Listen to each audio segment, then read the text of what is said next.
In Agra, India, there is a masterpiece of Mughal architecture, which in the world is known as the Taj Mahal. This shining tomb, spread across acres, is the epitome of beauty, but still, it has a heart-wrenching story to tell. Once again, welcome to G for Great Videos. Viewers, this centuries-old building used to be the biggest and most magnificent building of its time. Now, it is considered the seventh wonder of the world. To build this magnificent structure, thousands of laborers put in their blood and sweat for straight years. If we imagine its valuation at present, this marble-clad tomb is worth billions or more than crores. Because the Mughal architects left behind signs of their incredible skills, which are being praised by even today's top engineers. This building was designed in a way that when seen from behind the main gate, it looks quite big. But as one advances towards the main gate, it automatically contracts in size. It was not the first time Mughal architects used such mind-boggling tricks. The four pillars at the corners are not standing vertically straight, rather, they are slightly leaning outwards. Because if they were kept vertically straight, then from a distance, they would look like they are leaning inwards, as seen in this picture of a mosque. There was another reason for leaning these pillars outwards, so that in case of a strong earthquake, they would fall outward, keeping the monument safe. But what was the reason that its architects wanted to protect it so adamantly? What are the secrets of the Taj Mahal that were concealed centuries ago? And in that era, when there was no concrete or steel, how was this magnificent tomb and its high dome built? You will get to know all this and more in today's video. Viewers, all this started when the region was ruled by the Mughal Empire.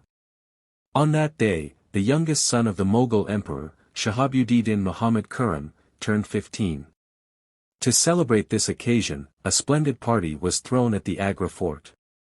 Khurram was the emperor's favorite child. That's why he used to be weighed with diamonds and gold on every birthday, meaning he was gifted an equal amount of treasure as his weight. But something more special was about to happen on this birthday. The emperor arranged Khurram's marriage with the daughter of one of his lawyers. Her name was Mumtaz Mahal. Mumtaz and Khurram fell in love with each other on the very first day. No one knew at the time that this love would become immortal.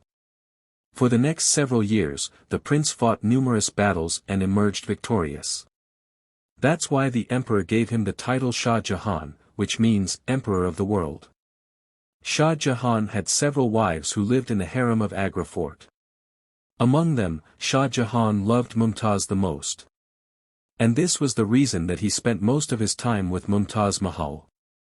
Time was passing fast, and a few years later, the Mughal emperor died.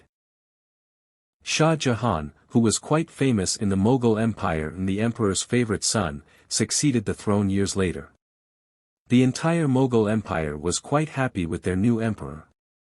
This was the time when the Mughal Empire was at its peak. The empire spanned across India, Pakistan, and many parts of Afghanistan. Shah Jahan made all the decisions, while Mumtaz Mahal advised him behind the curtains. But no one knew that soon, this happy phase would turn into mourning. Within just 1 year of succeeding the throne, the Mughal Empire found itself in a war situation. For the next few years, the war continued, and Shah Jahan emerged victorious here too. But before he could celebrate his victory, he received very sad news. Mumtaz Mahal, while delivering their 14th child, became ill and passed away. The entire Mughal Empire plunged into sorrow. This news hit Shah Jahan like an arrow, it completely shattered his world. Shah Jahan's first love and most beloved wife, Mumtaz Mahal, was no more. It is said that this sorrow pushed Shah Jahan into darkness. For the next several days, he did not eat anything. For the next few years, he neither listened to music nor used any perfume. Before dying, Mumtaz Mahal had one wish. She wanted her grave to be inside the most beautiful tomb in the world. To fulfill this last wish, Shah Jahan decided to dedicate his entire life and wealth. Months after her death, the construction work of the Taj Mahal began. Thousands of laborers, sculptors, and craftsmen were brought from the entire empire. Armies of men were brought to Agra on Shah Jahan's order. Since Mumtaz Mahal's grave was on the bank of the Yamuna River, constructing the most beautiful building in the world there was a very difficult task. The land beside the river is soft, and excavation could have harmed the foundation of the Taj Mahal. To solve this problem, Mughal engineers started digging many wells. Laborers dug until they found dry soil. These wells were then filled with rocks and rubble, and large columns of stones were erected over them. An army of elephants was used along with the laborers to execute this work. This trick of the Mughal engineers worked, and now a rock-solid foundation was ready on soft land. After the foundation, it was time to design a building that no one had ever seen before. A design that would break all records. Shah Jahan took inspiration from his ancestors' tombs for the Taj Mahal's design. The idea of the pillars was taken from his father's tomb, the building's core from his grandfather's tomb, and the dome from his uncle's tomb.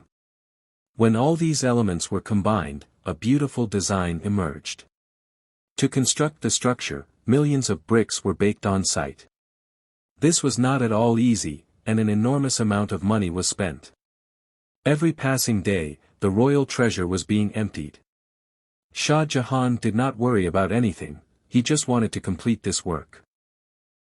It is said that during the construction, so many people were brought that food supplies ran short in the surrounding areas. To take care of the laborers, Shah Jahan brought food supplies from surrounding areas to Agra. After years of hard work, the main structure of the building was completed, and now it was time to decorate it with marble. This marble was brought from Rajasthan, hundreds of kilometers away.